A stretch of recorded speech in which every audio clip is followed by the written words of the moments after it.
உள்ளத்தில நல்ல உள்ளம் தூங்கியதில்ல.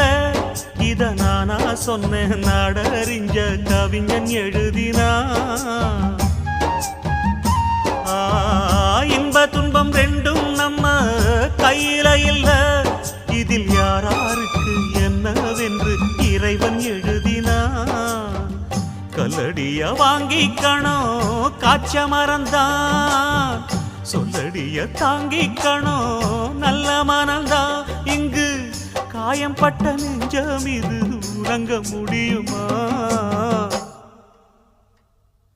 என்ன வேலை அது என்ன வேலை? மன நிம்மதிதான் இங்கு என்ன வேலை?